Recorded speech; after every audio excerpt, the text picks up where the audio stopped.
بسم الله الرحمن الرحيم الحمد لله رب العالمين وصلى الله وسلم وبارك على عبده ورسوله خاتم الأنبياء والمرسلين نبينا محمد عليه أفضل الصلاة وأزكى التسليم. اللهم علمنا ما ينفعنا وانفعنا بما علمتنا وزدنا علما وعملا ويقينا حتى نلقاك يا رب العالمين. اللهم اغفر لنا ولوالدينا ولمشايخنا وذرياتنا وللمسلمين والمسلمات وخص منهم الحاضرين والحاضرات اللهم آمين. أما بعد، السلام عليكم ورحمة الله وبركاته. قال رحمه الله: ومنها الإحسان إلى اليتامى والمساكين. يتنانتناو درساتشن لاي የቀልብ መድረቅ ችግርን ከሚያስወግዱ ሙዚላት አልቀስዋ ከሚረዱ ነገሮች መካከል አንዱ ዚክርና ቁርአን እንደሆነ ተቀሰዋል። ከዚህ ጋር ያይዘን ከዚክርና ቁርአን በፊት ልብን ለማርተብ ለማስተካከል የዱዓን አስፈላጊነትና አንገብጋቢነትም አይተናል።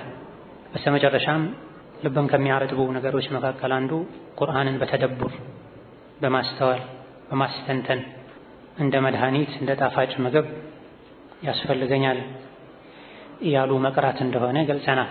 ቁርአንን አዘውትሮ መቅራት ለሰው ልጆች ከምግብና ከመጠጥ በላይ ያስፈልጋቸዋል። ለአካላችን ምግብና መጠጥ እንደሚያስፈልገው ሁሉ ለቀልባችን ቁርአን ያስፈልጋል።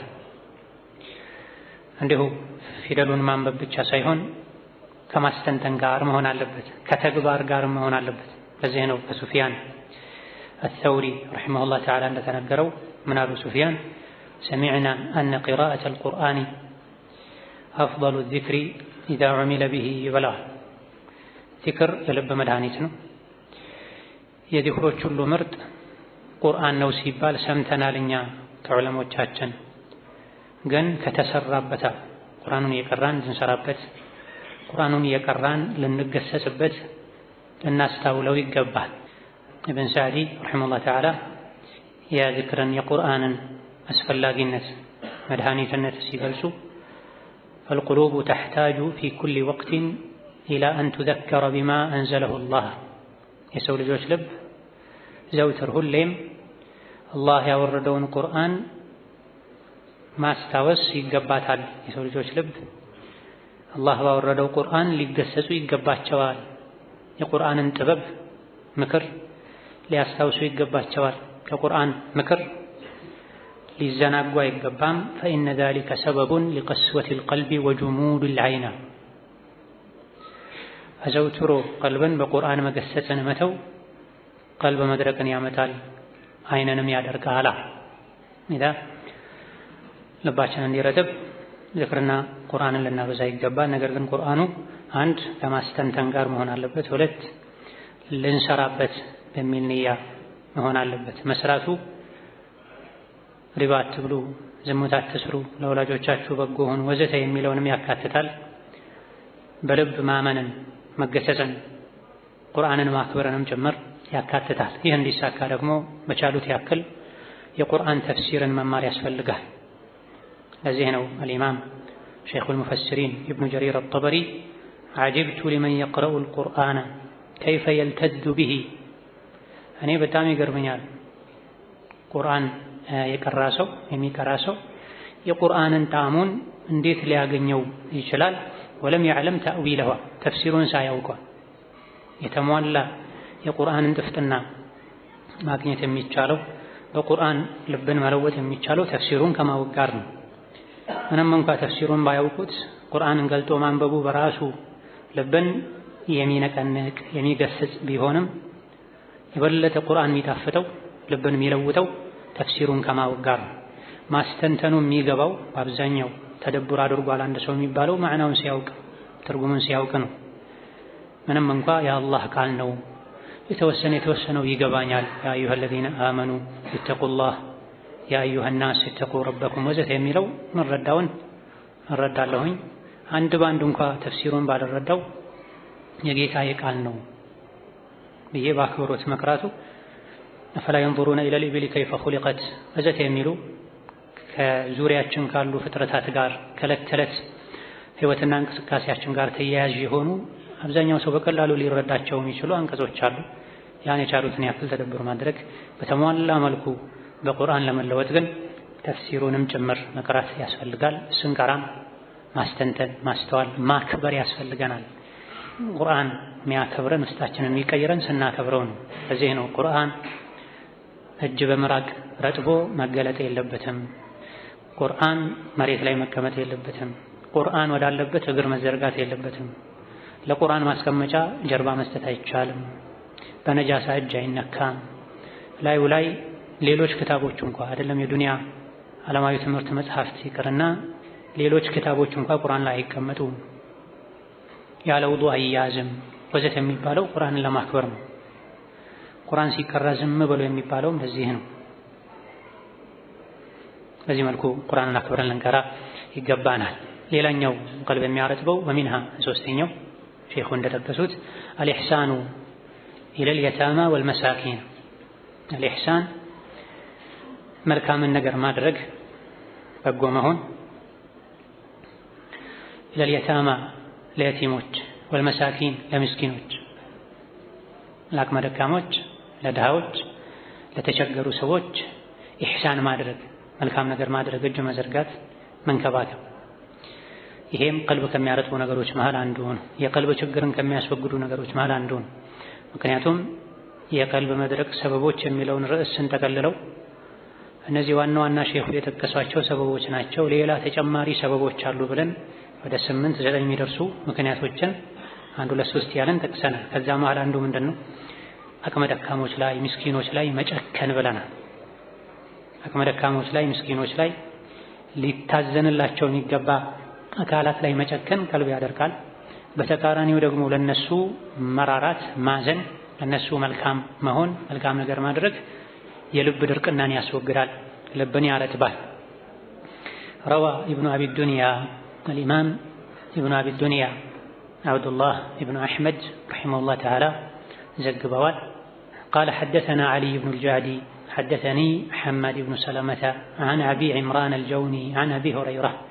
هي إسناد بالا حديث يزقبوبت حديث ودساتشو يدرسبت المنقر ነው ሰና ማለት ሐደተና ማለት ነው። ለማሳጠር ነው ይታወቃል። የሐዲስ ለካውንት ዘንድ መግባቢያ ነው። የሐዲስ ተማሪዎች ለሞይ ዘንድ ይታወቃል። አን አቢ ሁረይረተ በሰነዳቸው ከአቡ ሁረይራ ይዘው አነ ረጁላን አንድ ሰው ሸካ ኢላ ረሱሊላሂ ሰለላሁ ዐለይሂ ወሰለም ወደ አላህ መልእክተኛ ቀርቦ ስሞታ ችግሩን ተናገረ። ምን የሚል ቀስወተ ቀልቢሂ የቀልቡን መድረቅ ችግር ለነቢዩ ነገራቸው። ሸክዋ ማለት ችግርን መናገር ማለት ነው፣ ማማከር። ፈቃለ ልቤ ደርቋል ብሎ እንደ ችግር ሲያማክራቸው ነቢዩ ምን አሉት? ኢን አሕበብተ አንተ ልቤ ደርቋል ያልከው አካል ሆይ ኢን አሕበብተ ከወደድክ ከፈለክ አንየሊነ ቀልቡካ ቀልብህ እንዲረጥብ ከፈለክ ፈምሳሕ ረእሰል የቲሚ የየቲምን ፀጉር ዳብሳል። የቲምን አስጠጋው ፀጉሩን ዳብሰው። ወአጥዒሚል ምስኪና ምስኪንን ደግሞ መግበው አብላ ምስኪን አቅመ ደካማ ነው። ኢስናዱሁ ጀይዱን ሰነዱ ጀይድ ነው፣ ጥሩ ነው፣ ጠንካራ ነው። ወከዛ ረዋሁ ኢብኑ መህዲይን አን ሐማድ ብን ሰለመተ ዘግበውታል። በተጨማሪ ወረዋሁ ጃዕፈር ብኑ ሙሳፊሪን ቃለ ሐደተና ሙአመሉን አኽበረና حماد عن أبي عمران عن عبد الله بن الصامت عن أبي ذر عن النبي صلى الله عليه وسلم بزي ملكم ترى الفقال. وهذا كأنه غير محفوظ عن حماد يه في تنياو لك كحماد محفوظ بهنا استمامي بهنا تنكر بهنا من قد يتلالف هذا اللم في تنياو الشلال ما لتحجون. ورواه الجوزجاني حدثنا محمد بن عبد الله الرقاشي وحدثنا جعفر حدثنا أبو عمران الجوني مرسلا وهو أشبه ይሄ ከፊተኛው ይሻላል። ሐዲሱን ለማጠናከር ምንጩን አመጣጡን እየዘረዘሩ ነው። وجعفر أحفظ لحديث أبي عمران من حماد بن سلمة. جعفر يا أبو عمران حديث يبلط ያውቃል ከሐማድ ይልቅ። ይሄ ከብዙዎች ጀማሪ ተማሪዎች ደረጃ ከፍ ያለ ነው። የሙስጠላህ የዑሉም الحديث የዕለል الحديث ጉዳይ ነው። ብቻ የሚፈልገው ይሄን ሁሉ የሚጠቅሱት ሐዲሱን ያጠኑ ነው፣ አመጣጡን የዳሰሱ ነው። ኢብኑ ረጀብ በሐዲሱ ከተም ጨምር የተመሰከረላቸው ኢማም ናቸው። ወረዋ አቡ ኑዐይም ሚን ጠሪቅ አብዱረዛቅ عن معمر ይሄ ሌላ ሐዲስ ነው ማስረጃ ያደረጉት። ከማዕመር አን ሷሒብ ለሁ ማዕመር ከአንድ ጓደኛቸው አነ አቡ ደርዳ ታላቁ ሰሓቢ ከተበ ኢላ ሰልማን ለሌላኛው ታላቅ ሰሓቢ ለሰልማን አልፋሪሲ መልእክት ጻፉላቸው፣ ደብዳቤ ላኩላቸው። ምን ብለው? ኢርሐሚል የቲመ ለየቲም እዘን፣ ወአድኒህ ሚንካ የቲምን ወደ አንተ አስጠጋው፣ አትጸየፈው፣ አታርቀው። ወአጥዒምሁ አብላው፣ ሚን ጠዓሚካ አንተ ከምትበላው ምግብ አብላው ካለህ ካገኘኸው፣ አሊያ ደግሞ ምርጥ ከሚባለው ለራስህ ከምትወደው። ፈኢኒ ሰሚዕቱ ረሱለላህ ሰለላሁ ዐለይሂ ወሰለም ይሄን የምመክርህ ነቢይን ዐለይሂ ሰላቱ ወሰላም ስለሰማሁ ነው አሉ። ምን አሉ ነቢዩ ዐለይሂ ሰላቱ ወሰላም? ወአታሁ ረጁሉን የሽተኪ አንድ ሰው ወደ እሳቸው መጥቶ ሳለ የሽተኪ ቀሳወተ ቀልቢሂ የልቡን መድረቅ ለሳቸው የነገረ ችግሩን ያማከረ ባለበት ጊዜ ላይ ነቢዩ ለአንድ ሰው አሉት፣ ቃለ አቱሒቡ አን የሊነ ቀልቡክ ቀልብህ እንዲረጥብ ትፈልጋለህ እንዴ? ፈቃለ ለሁ ነዓም አዎን እፈልጋለሁ አላቸው። ልቤ ደርቋል፣ ምን ይሻለኛል ብሎ አማክሯል።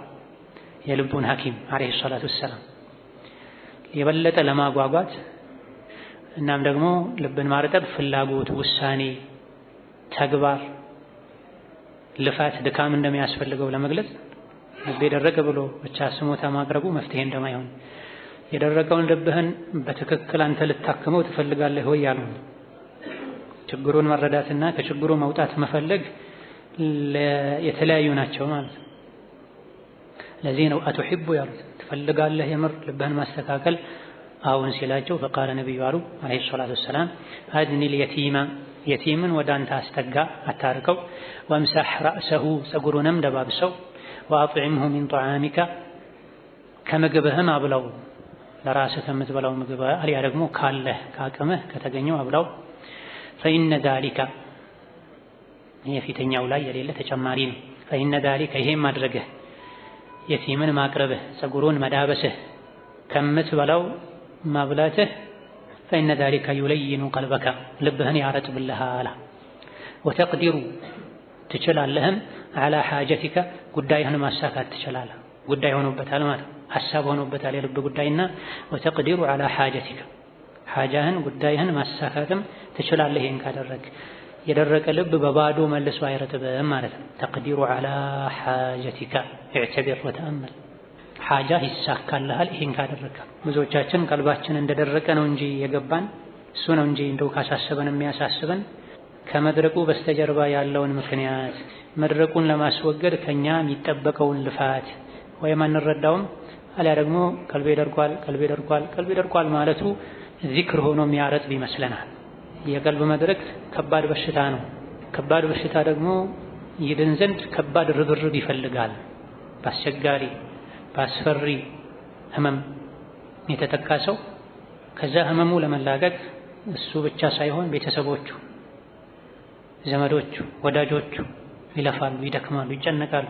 በማማከር በመደገፍ ዱዓ በማድረግ ከጎኑ በመሆን በተለይ ገዳይ የሚባሉ አይደኑ የሚባሉ በሽታዎች ሲሆኑ ሙሉ ቤተሰብ ነው አብሮ የሚታመመው ይደክመው። የልብ መታመም መድረቅ ደግሞ ከዚህ ሁሉ ይብሳልና ዋጋ ያስከፍላል። በልብ በሽታ፣ በስኳር በሽታ፣ በኩላሊት፣ በካንሰር ወዘተ የታመመ ሰው ቁጭ ብሎ ብቻ አይደለም ታመም ያለው የሚለው ሐኪም የሚለውን ያደርጋል። ቤቱን ሸጦ ይታከማል፣ ሀገር ይቀይራል፣ ክብሩን ዝቅ አድርጎ ይለምናል እርዳታ መታከሚያ። ልብ ሲታመም የበለጠ መደረግ አለበትም፣ ከዚህ በላይ ልፋት ይፈልጋል። ለዚህ ነው ነብዩ ሰለላሁ ዐለይሂ ወሰለም አቱሒቡ አን የሊነ ቀልቡከ ያሉት። ልብህ እንዲለዝብና እንዲረጥብ ትፈልጋለህ? ፍላጎትህን በተግባር አሳይ፣ እርምጃ ውሰድ፣ ውሳኔ ላይ ድረስ። ምስኪንን የቲምን ዳብስ፣ እቀፍ፣ አስጠጋ፣ አብላ፣ አጠጣ። ይሄን ስታደርግ እርምጃዎችን ስትወስድ ወተቅዲሩ ዐላ ሓጀቲካ ሓጃ ነው ማለት ነው። የልብን ቀስዋ ማስወገድ ማርጠብ ልብን ሓጃ ነው ማለት ነው። ሓጃ ያለው ሰው አይተኛም፣ ይንቀሳቀሳል፣ ይወጣል፣ ይወርዳል፣ የአቋም ለውጥ ያደርጋል። ቃል አቡ ኑዐይም ወረዋሁ ኢብኑ ጃቢር ወልሙጥዒም ኢብኑ አልሚቅዳም አን ሙሐመድ ብን ዋሲዕን አን አባ ደርዳኢ ከተበ ኢላ ሰልማን ሚስለሁ። በሌላም መንገድ ተዘግበዋል ማለት ነው። ለማጠናከር ነው። ሚስለሁ ተመሳሳይ የሆነ ነው መልእክቱ የመጣበት ሰነዱ የተወሰነ መልኩ ለውጥ ቢኖረው። ከዚህ ሁሉ የተፈለገው ምንድነው? ቀልብን ከሚያረጡ ነገሮች አንዱ አልኢሕሳኑ ኢለል የታማ ወልመሳኪን ሁለት አይነት ፍጡሮችን የሰው ልጆችን ማቅረብ መንከባከብ ቀልብ ያረጥባል። ብዙ መድኃኒት አለው ማለት ነው። አንዳንዱ መድኃኒት ውድ ነው፣ ከባድ ነው። ልቤ እንዲረጥብ ህይወቴ ላይ ለውጥ ማድረግ አለብኝ፣ መስጠት መቻል አለብኝ፣ ማብላት መቻል አለብኝ። ዝቅ ብዬ የቲምን መዳበስ አለብኝ፣ ማቀፍ አለብኝ፣ ማጠብ አለብኝ፣ ፀጉሩን ማስቆረጥ አለብኝ፣ የአፍንጫውን ፈሳሽ ቆሻሻውን ማስወገድ፣ የእግሩን ቆሻሻ ማስወገድ፣ ጥፍሩን መቁረጥ ኢሕሳን የሚለው ውስጥ ይገባል። ዝቅ ብለህ በዚህ መልኩ ሞት አባቱን የነጠቀውን ህፃን ዝቅ ብለህ ኢሕሳን ስታደርግለት ቆሾ ሰው ሳይሆን መሬት ላይ ተንከባሎ የተነሳ እንስሳ እስኪመስል ድረስ አንዳንዴ ወላጁን ያጣ የቲም በዚህ መልኩ ወርዶ ታገኘዋለህ። ውስጥህ በኩራት ከተወጠረ አላህ ይጠብቅህ፣ አላህ ይጠብቅን። ሰላም ሊልህ ቢመጣ እንኳ ተጸይፈው ልሸሽ ትችላለህ። የክብር በሽታ የሌለበት ሰው ደስ ነው የሚለው እንዲህ አይነት ሰው ሲያገኝ።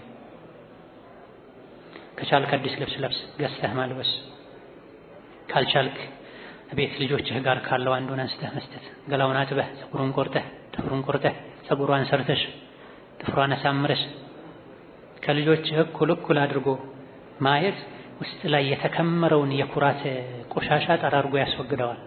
በሌላ በኩል ደግሞ ልክ እንደኔ አባት ነበረው ለሱም እኔ ለልጆች አባት እንደሆንኩት እናት እንደሆንኩት ለሱም ወላጅ ነበረው፣ ሞት ነው የነጠቀው። ይህ ሞት ነገም የኔን ልጆች ሊያገኛቸው ይችላል እንድንልም ነው፣ ትምህርት እንድንወስድበት። የቲም ማለት ለአካለ መጠን ሳይደርስ በፊት ወላጅ አባቱን በሞት ያጣ ማለት ነው። የቲም ማለት ለአካለ መጠን ሳይደርስ በፊት ወላጅ አባቱን በሞት ያጣ ማለት ነው። የቲም ማለት ይሄ ነው በሸሪዓ።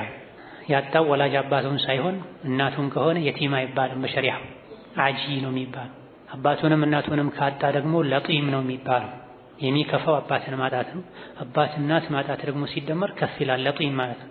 አባት ካለ ብዙ ጊዜ ለፍቶ ጥሮ ግሮ ከሴት ይልቅ ብዙ የስራ ዕድሎችን መርቶ ልጁን ስለሚንከባከብ በቀላሉ ሌላ እናት አምጥቶ የመጣችው እናትነት ሰብአዊነት ከጎደላት ሌላ ችግር ሊያመጣ የሚችል ቢሆንም ህሊና ያለው አባት ከሆነ ለልጆቹ የምትመች እናት አምጥቶ የቲምነቱን በከፍተኛ ደረጃ ይቀንሳል። እንደ ሴት አይሆንም። ሴት እንደ ወንድ ሁሉንም ስራ ተጋፍታ መስራት ሊከብዳት ይችላል። እንደ ወንድም ቶሎ በቀላሉ ትዳር የማግኘት እድል ላይኖር ይችላል፣ በተለይ ልጆች ካሉ። ከዚህ አንፃር የበለጠ የሚጎዳው ለአካለ መጠን ሳይደርስ ህፃን አባቱን ማጣቱ ነውና ይሄ ነው የቲም የሚባለው። እንደገና ደግሞ ለአካለ መጠን ሳይደርስ ብለናል። ለአካለ መጠን ከደረሰ በኋላ ከሆነ አባቱን ያጣው የቲም አይባል። ምንም እንኳ በጥቅሉ ስራ እስካልያዘ ራሱን እስካልቻለ ድረስ እንክብካቤ ማድረጉ አጅር ቢኖረውም ሙሉ የቲም የሚባለው ለአካለ መጠን ሳይደርስ በፊት ከሆነ ነው። ላ ዩትማ ባዕደ አልቡሉግ የሚል አተር አለ፣ ሐዲት አለ። ወይን ካነ ፊ ሰነዲሂ መቃል። ለአካለ መጠን ከተደረሰ በኋላ የቲምነት የሚባል ነገር የለም። ትልቅ ሰው ነህ ተነስተህ ስራ ጥረህ ግረህ ኑር ነው። ሆኖም የሞከረ አቅም ካነሰው 15 ዓመቱ 18 ዓመቱ 20 ዓመቱም ቢሆን መርዳቱ አጅር ይኖረዋል።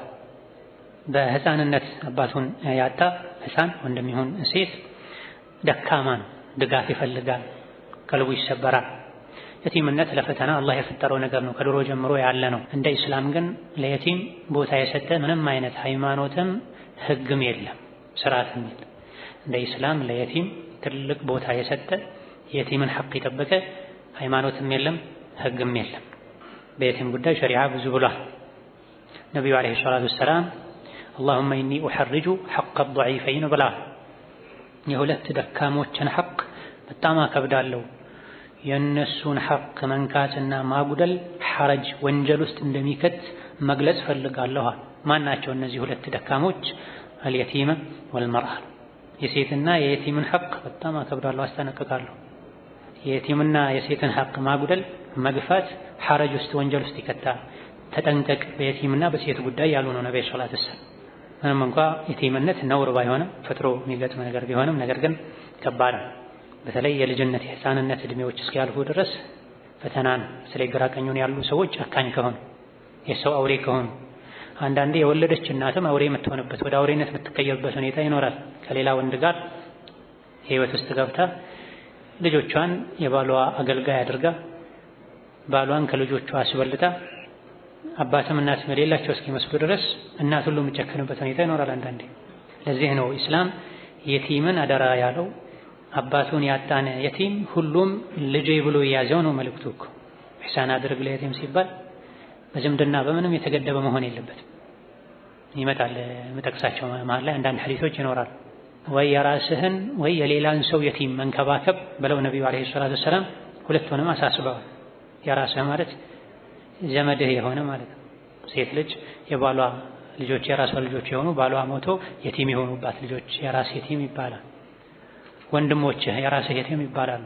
አንተ ቤተሰብ ታላቅ ሆነ ትንንሽ ልጆች ካሉ ያጎት ልጅ፣ የወንድም ልጅ ወዘተ ዘመድ ከሆነ የራስ የቲም ይባላል። ዘመድ ካልሆነ ደግሞ ለغيره የሌላ ሰው የቲም ይባላል። ግን ለሁለቱም እኩል እንድታዘን ሸሪዓ አዟል። ነብዩ አለይሂ ሰላቱ ወሰላም የቲም ሆነው ነው ያደጉት። የየቲምን ምንነት አይተውታል አለይሂ ሰላቱ ወሰላም።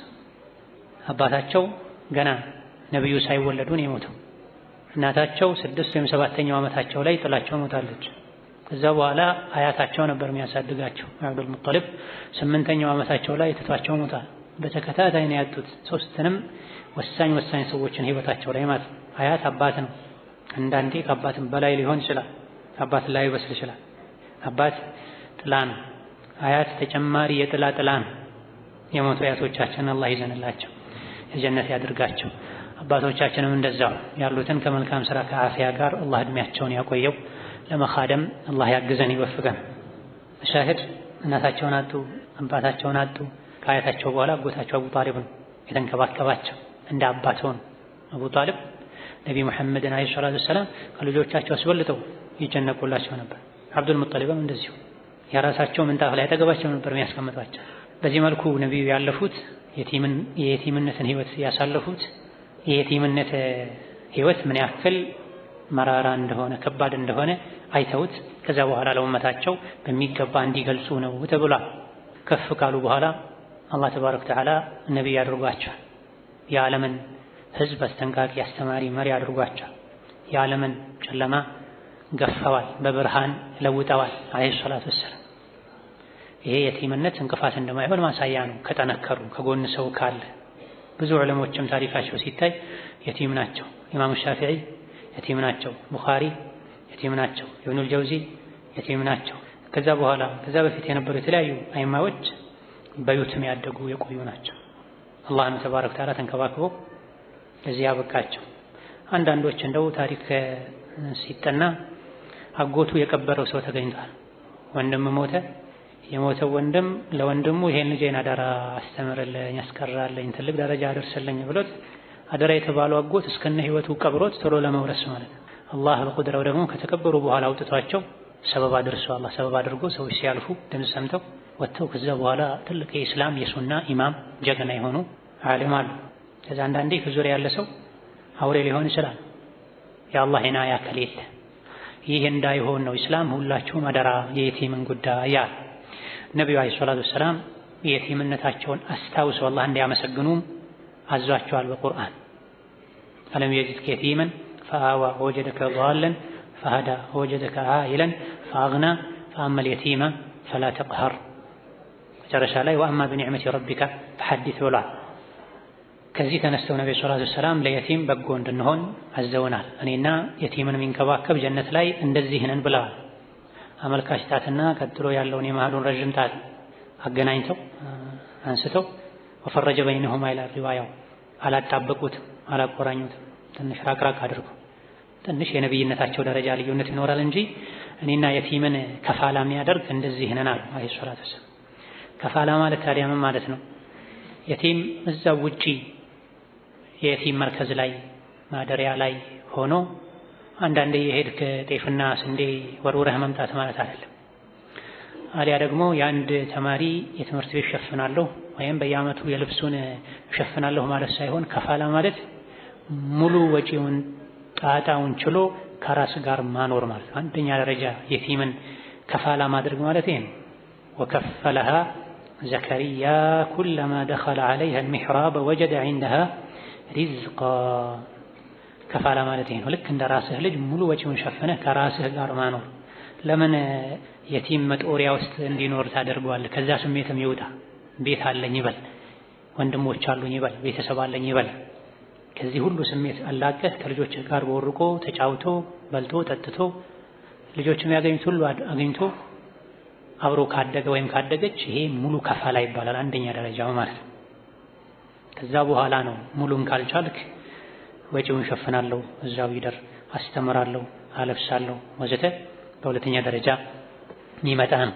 እኔና የቲምን የሚንከባከብ ሙሉ ኃላፊነቱን ወስዶ የሚጦር ሱና እኔ ጀነት ላይ እንደዚህ ነን በማለት ደረጃውን አሳይተዋል።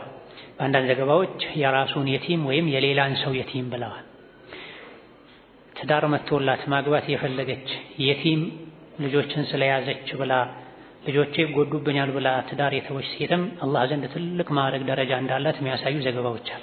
አይኔ የቲም ይዣለሁ አልችልም፣ ባልና የቲም አልችልም፣ ልጆቼ ሊጎዱብኝ ይችላሉ ብላ ለየቲም ብላ ትዳር የተወች አላህ ዘንድ ትልቅ ደረጃ እንዳላትም የሚያሳዩ ዘገባዎች አሉ። ይህ ማለት የቲም የያዘች ሴት ልጅ ሁሉ አታግባ ማለት አይደለም። ማጣጣም ከተቻለ ማግባት መልካም ነው። ባለማግባቷ ፈተናን የምትፈራ ከሆነ ማግባት መልካም ነው።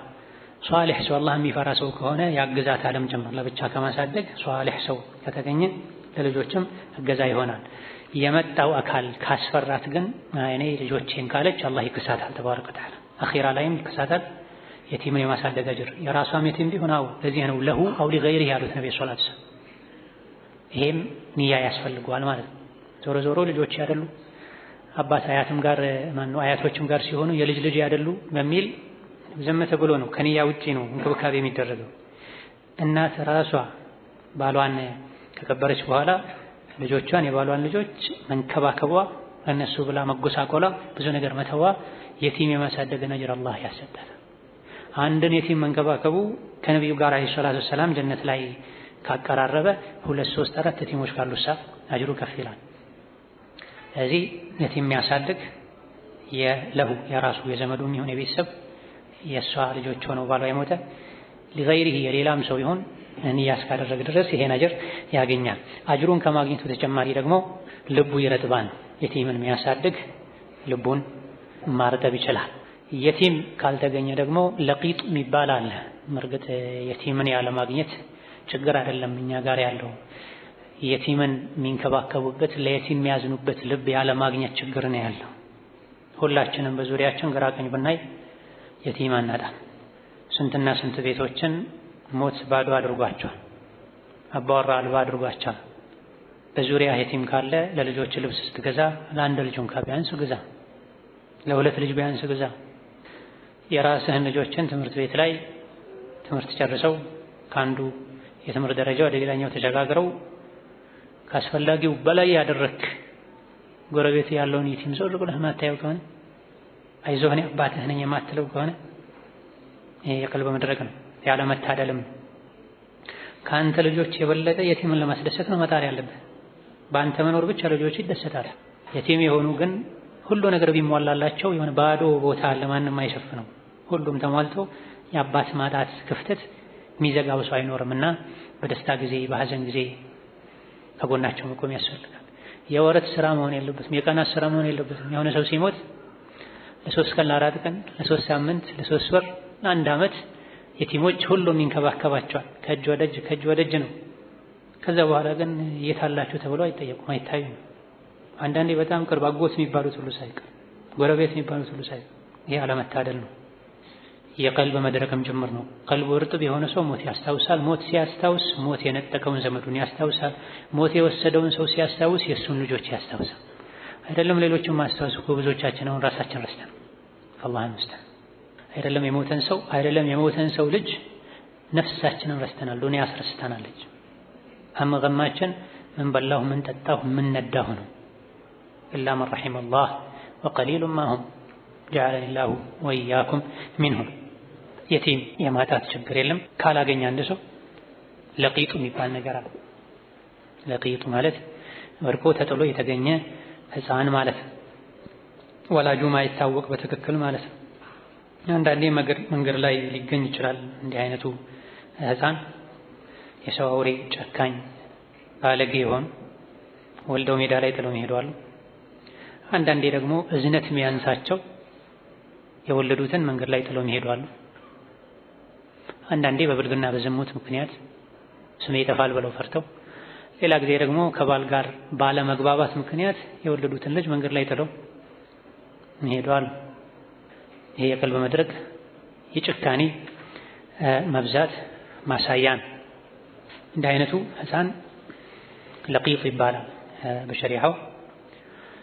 የየቲምን ደረጃ ባይደርስም ቀጥሎ በሁለተኛ ደረጃ የቲምን የመንከባከብን አይነት ጥቅል አጅር ያስገኛል። ዑለሞች ለቂጥን ወድቆ የተገኘ ህፃንን አሊያ ደግሞ ከማደጎ ከህፃናት ወላጅ አልባ ወላጅ የሌላቸው ወይም ወላጃቸው የማይታወቅ ህፃናት ማቆያ ሄዶ ማምጣት፣ ሆስፒታል ላይ ወላጆቻቸው ቀጥታ የሞቱ መጥቶ የሚወስድ የሌለ ወዘተ በብዙ መልኩ ሊገኙ ይችላል። እንዲህ አይነት ህፃናትን አንስቶ መንከባከብ ይወደዳል ብለዋል የፊቅህ ሊቃውንት። መቶ እንደ የቲም ባይሆንም ወላጁ ሊኖር ይችላል፣ አይታወቅም እንጂ ህጋዊ ወላጁ ላይኖር ይችላል። ሆኖም ወላጅ እንደሌለው ነው የሚቆጠረው ከተጣለ። የሚያነሳው የሚያስጠጋው አባት የሚሆነው ከጠፋ እንዲህ አይነቱን ህፃን ማሳደግ በጥቅሉ አጅር ያስገኛል፣ ቀልብንም ያረጥባል፣ ለሱ ማዘን ስለሚሆን ማለት ነው።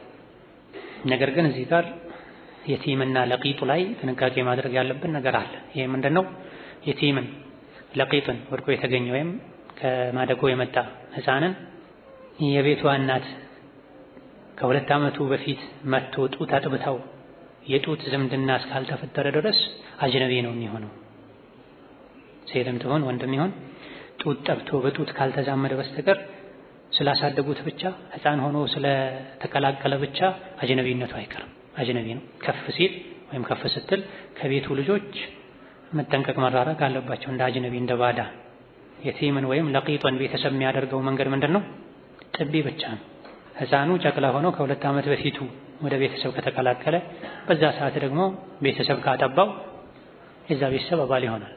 የቤቷ እናት ካጠባቸው የሷ ልጅ ይሆናል። እሷ ለወለደቻቸው ሁሉ ወንድም ወይም እህት ይሆናል። ለባሏ የጡት ልጅ ይሆናል። የገባበት ቤት እናት ከሌለች እህት ካለች ደግሞ ለዛች ለእህት ላጠባቸው ሴት ልጅ ልጇ ይሆናል። ለሷ ወንድሞች አጎቱ ይሆናሉ፣ ሴቶቹ አክስቱ ይሆናሉ። ህፃኗ ሴት ከሆነችም ወንዶቹ አክስት፣ ወንዶቹ ሴቶቹ አክስት፣ ወንዶቹ አጎት ይሆናሉ። አያት ከሆነ ያጠባቸው ደግሞ አያት ለወለደቻቸው በሙሉ የጡት ጥቢ ዝምድናው ባጠባቸው ሴት በኩል ሁሉም ጋር ስለሚሰራጭ ልክ እንደተዋለዱት ዘመድ ይሆናል። ሳያጠቡት አብሮ ስላደገ ብቻ አጅነቢነቱ አይቀርም። ጥንቃቄ ያስፈልጋል። ጥንቃቄ ካልተደረገ አጅር ፍለጋ ቤት ያስገቡት የቲም የወንጀል ሰበብ ይሆናል። ወንድም አይደል ምን ችግር አለው፣ እህት አይደል ምን ችግር አለችው ያሉ ሸይጣን እንዲህ አይነቱን መዘናጋት ተጠቅሞ ዝሙት ይፈጠራል። አላህ ይጠብቀን። ብልግና ይፈጠራል። ቤት ውስጥ ያሉ ጎረምሶች የቤቱን ጭር ማለት አይተው ቀልባቸው ደረቅ ይሆን አላህም አይፈሩ። በዚህ መልኩ የገባችን ሴት ልጅ እንደ እህታቸው መቶ አያዩ። ምንም ያክል ቢደበቅ ስም ቢቀየር እንኳ ውስጥ ላይ የሚፈጠር ነገር አለ። ባዳ መሆኗ አጅነቢ መሆኗ መሀል ላይ ሸይጣን እንዲገባ ያደርጋል። ስለዚህ ይህን ማወቅ፣ መጠንቀቅ፣ ማስረዳት፣ ከፍ ሲሉ መለያየት፣ ለብቻቸው አለመተው ይገባል። እንደዚሁ ደግሞ ጉዲፈቻ የሚባል ነገር አለ። የጉዲፈቻ ስርዓት በሸሪዓ የለም፣ አይቻልም። መጀመሪያ ነበር የሚቻለው፣ ኋላ ላይ በእስላማዊ ወንድማማችነት ተቀይሯል። ምን ማለት ነው? አባት የሌለውን ልጅ የኔ ልጅ ነው ብሎ የአባትነትን ክብር ለሱ መስጠት፣ በሱ ስም እንዲጠራ ማድረግ አይቻልም። የቲም ከመንገድ ላይ ተገኘ፣ አባቱ አይታወቅም፣ መሐመድ ነው ስሙ፣ መሐመድ ኢብኑ አብዱላህ ነው የሚባለው። ወላጁ ማይታወቅ ስላሳደግከው ብቻ የራስን ስም መስጠት አትችልም። በአባቱ ስም ነው መጠራት ያለበት። ውድዑሁም ሊአባኢሂም፣ የጉዲፈቻ ልጆች የሚባሉን በአባታቸው ስም ጥሯቸው።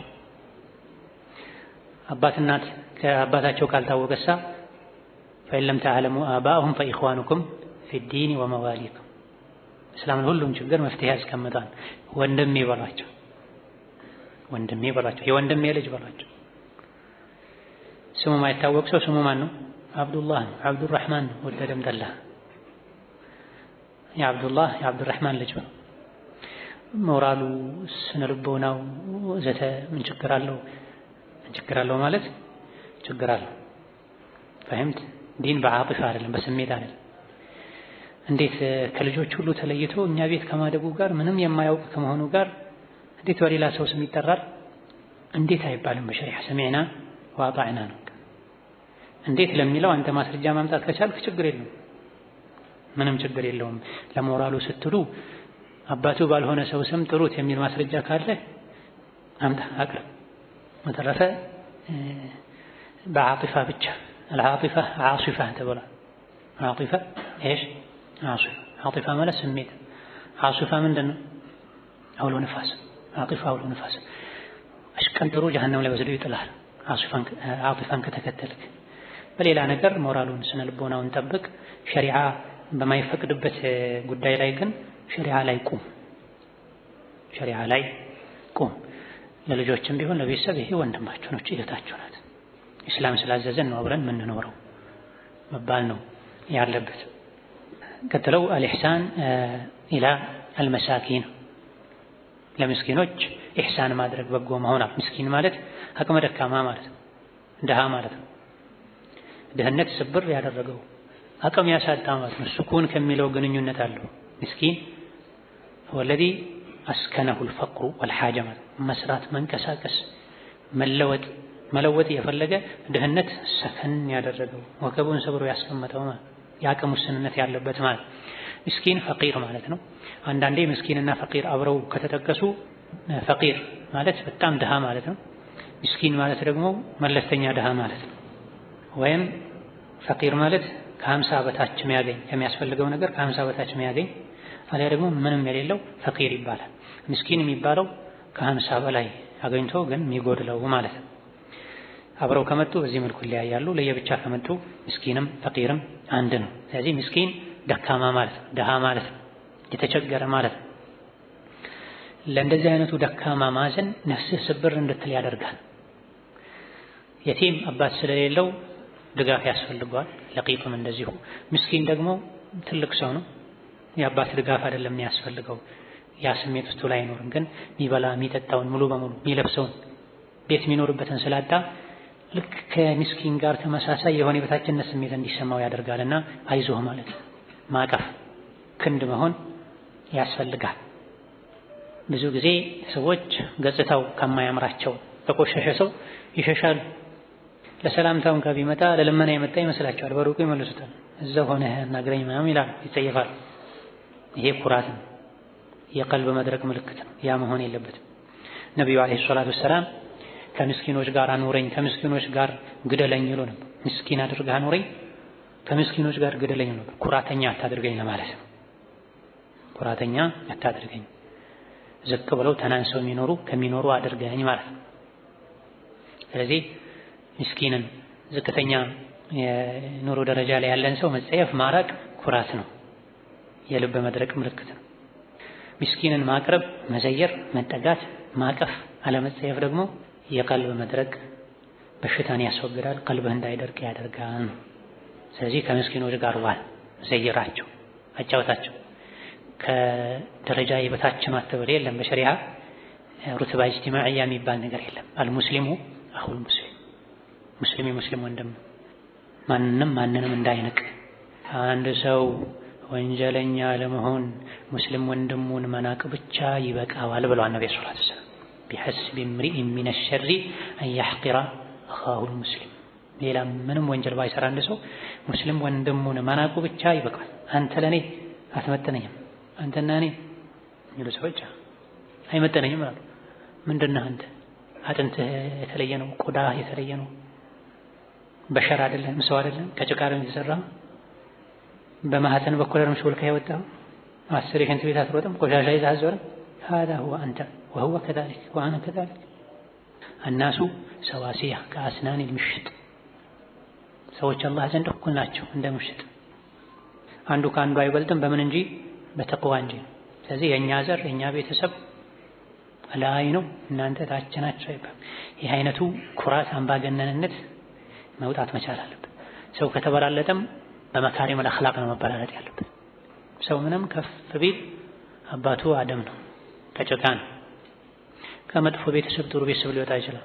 ከጥሩ ቤተሰብ መጥፎ ቤተሰብ ሊወጣ ይችላል። አጠገቡ ያለውን ሰው በራሱ ለካ። በዘሩ በመልኩ በኑሮ ደረጃው አለ። ይታቀቡ አንዳንድ ሰዎች እኔ የገሌ ልጅ ነኝ ብለው የሚፎክሩ ያ የሚጎርሩበት ሰው የኔ እኮ ጀሀነም ላይ በጉልበቱ ተንበርክኮ እየተቃጠለ ይሆናል አሉ ነብዩ ሰለላሁ ዐለይሂ ወሰለም። የጀሀነም ጥንብ ሬሳ ሊሆን ይችላል የሚፎክሩበት ሰውና በዘር በአያት ቤተሰብ አትፎክሯል። እኔ የገሌ ልጅ ነኝ እኔ የገሌ ዘር ነኝ አትበል። ሰው ምንም ከፍ ቢል ከጭቃ ነው የተነሳው። ሰው ምንም የቀድሞ አያቶቹ መጥፎ ቢሆኑ ራሱ ንጹህ ከሆነ አይወቀስም። ወላ ተዝሩ ዋዚረቱን ዊዝራ ኡኽራን። የሩትባ የኑሮ ደረጃ ምዕራባውያኑ ለረጅም ጊዜ የተጠቁበት እስከ ቅርብ ጊዜ 1960ዎች አካባቢ ድረስ የጥቁርና የነጭ ደሞዙ የተለያየ ነበረ፣ ወንበሩ የተለያየ ነበረ። የጋራ መንቀሳቀሻ ባሶች ላይ ጥቁር ቀድሞ ወንበር ከያዘ ነጭ ከመጣ ካልተነሳለት ታንቆ ፍርድ ቤት ነበር የሚወረወረው። ትናንት ድረስ ቅርብ ጊዜ ድረስ። አሁን እነሱ አፋቸውን እስላም ላይ ለመክፈት ይሞክራሉ።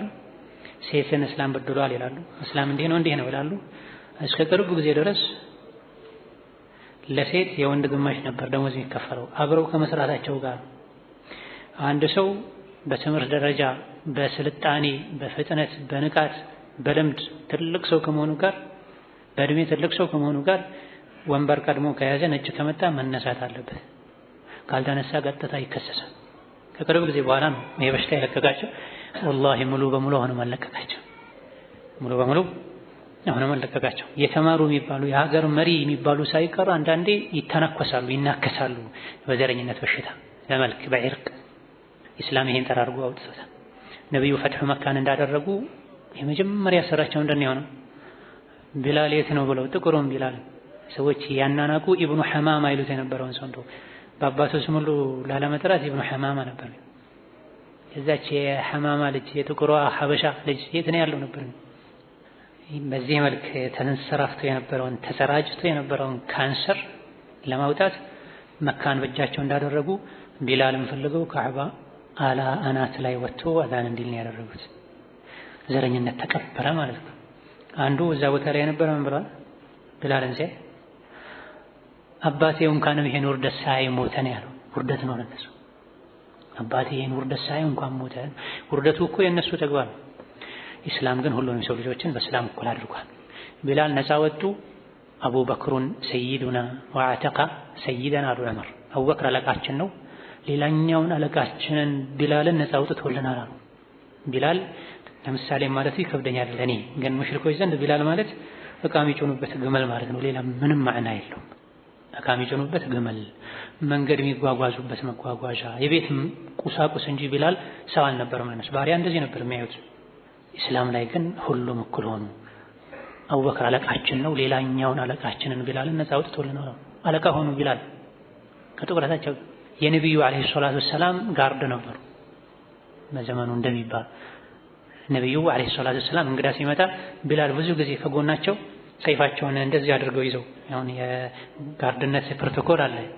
ቢላል በዚህ መልኩ ነበር የሚቆሙት። ሲራ ላይ እንዳል በተለይ ወፍድ የሚባል ልኡክ የሚባል ሲመጣ አስፈቅደው ሰው የሚያስገቡት ቢላል ናቸው።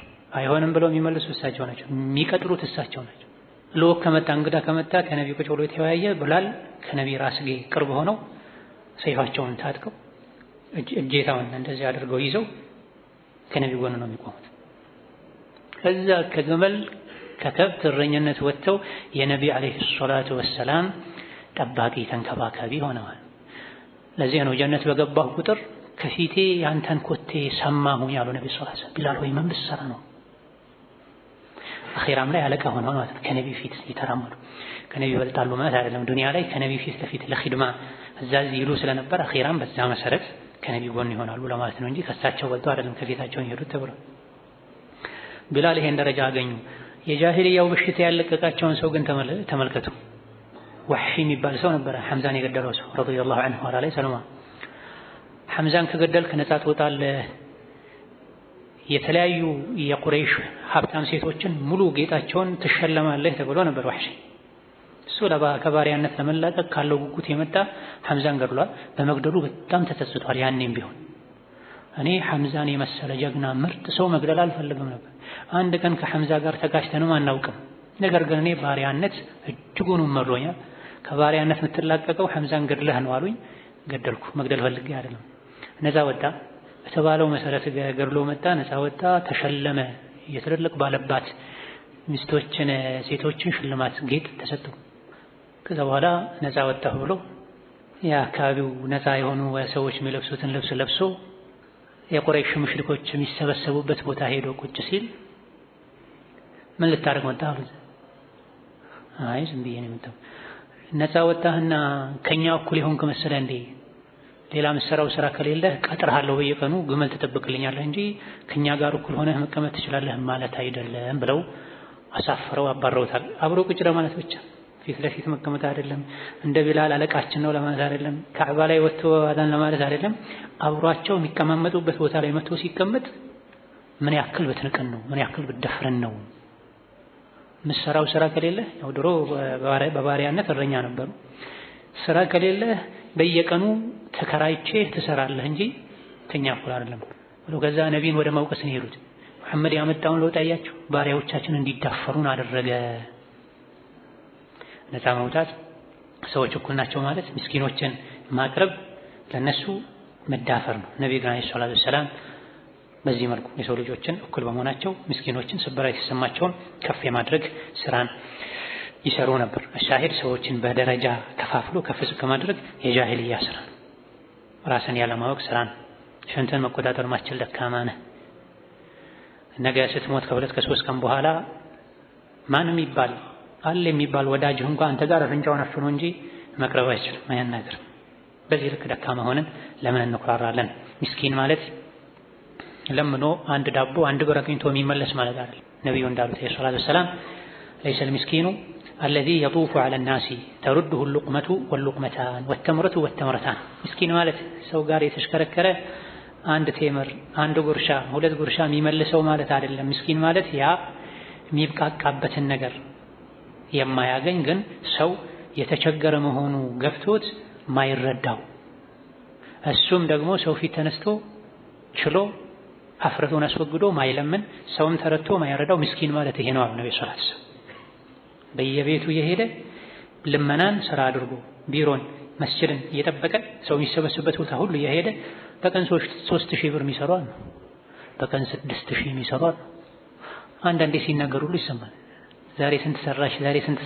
ስራ ነው ሐቂቃ 3000 ሰርቻለሁ በአንድ ቀን 3000። ያ አብደላህ አንተ ምናልባት የደሞዝ 1/3 ነው በወር የምታገኝ፣ በቀን 3000 የሚሰሩ አሉ። በተለይ ረመዳን ላይ የኸይር ወቅቶች ላይ እነዚህ ሙህታሎች ናቸው፣ አጭበርባሪዎች ናቸው።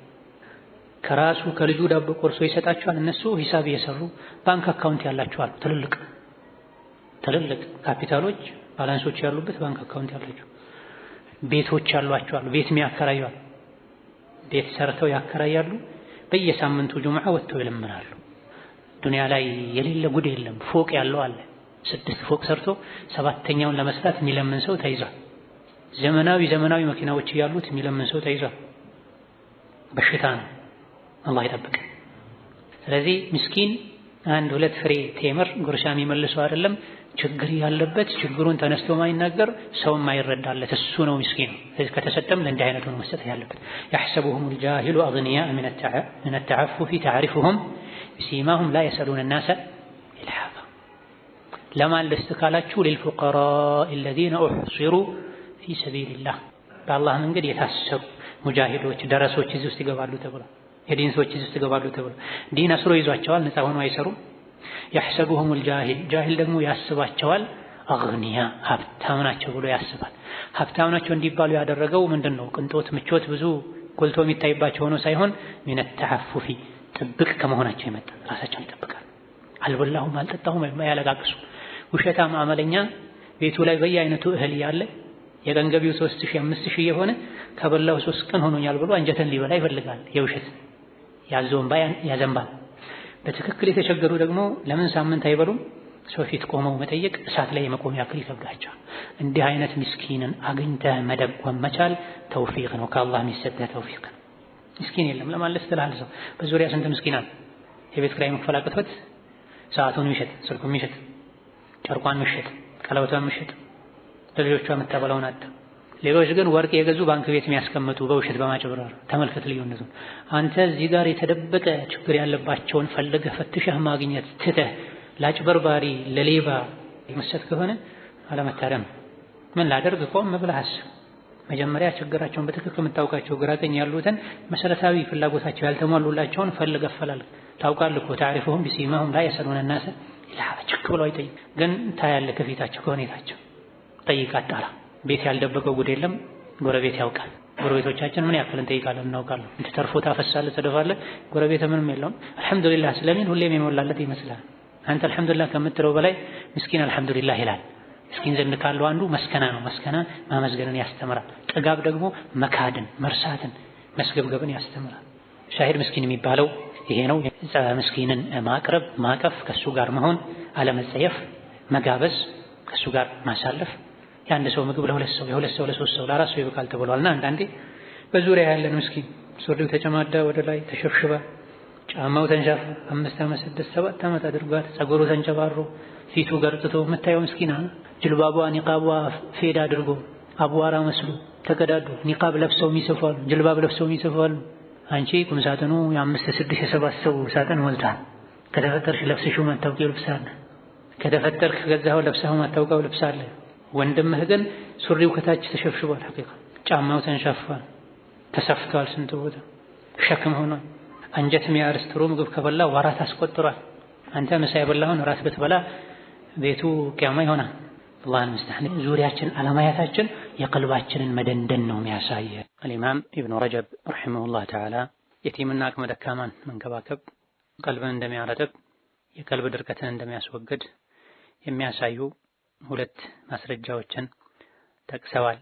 አንደኛው የአቡ ሁረይራ ሐዲስ ሲሆን አነ ረጁለን ሸካ ኢላ ረሱሊላሂ ሰለላሁ ዐለይሂ ወሰለም ቀስወተ ቀልቢህ፣ አንድ ሰው የቀልቡን መድረቅ ችግር ለነቢ ዐለይሂ ሰላቱ ወሰላም ሲያማክራቸው ኢን አሕበብተ አን የሊነ ቀልቡከ ፈምሰሕ ረእሰል የቲም ወአጥዒሚል ምስኪን ብለውታል።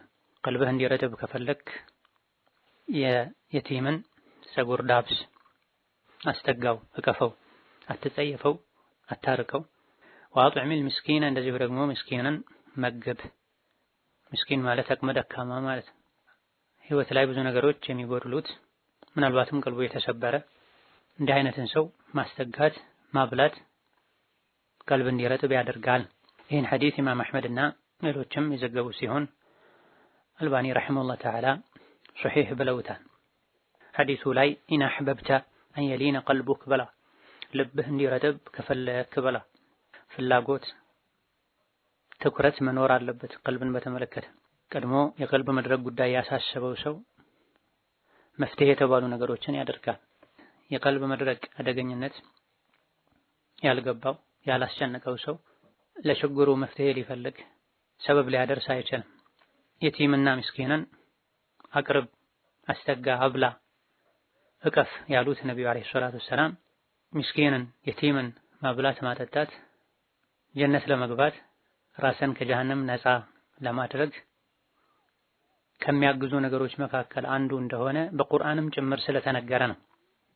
ፈለቅተሐመል ዐቀበህ ወማ አድራከ መል ዐቀበህ ፈኩ ረቀበህ አው ኢጥዓሙን ፊ የውሚን ዚ መስገበህ የቲመን ዛ መቅረበህ አው ምስኪነን ዛ መትረበህ የሚል የአላህ ቃል አለ ሱረቱ አልበለድ ላይ። ይሄን ማድረግ ሊከብድ ይችላል።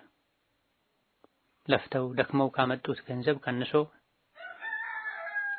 አቅመ ደካማን መርዳት፣ ምግብ ሰርቶ ማብላት፣ የቲምን አባት የሌለውን ሕፃን ምናልባትም ቆሾ ሊሆን ይችላል ማስጠጋት፣ ማቀፍ፣ ፀጉሩን መዳበስ ነፍስያን ማሸነፍ ነው። ኸይረኛ መሆን ከኩራት የመጥራት ምልክት ነው። አንድ መጥፎ በሽታ ያለበት ሰው መድኃኒቱ የዛን ተቃራኒ ማድረግ ነው። ኩራት ያለበት ሰው ዝቅ ማለት ነው ያለበት። አንዱ ቀልብ የሚያደርገው ኩራት ነው። የኩራት በሽታ ያለበት ሰው ቀልቡ ይደርቃል። ይሄን ችግር ማስወገድ የሚችለው የኩራትን ተቃራኒ ወደ ራሱ በማምጣት ነው፣ ዝቅ በማለት ነው። ምስኪንን ፈልጎ አቅርቦ ምግብ አብስሎ አሊያ ደግሞ ምግብ ቤት ወስዶ ማብላት፣ ቁጭ ብሎ ማባላት ኩራትን ከስሩ ነቅሎ ያወጣል። የቲምንም እንደዚሁ ይምሰህ ነው ያሉት ነብዩ ሰለላሁ ዐለይሂ ወሰለም። አቅርቦ ፀጉሩን መዳበስ ኩራትን ከውስጥ ያጠፋል።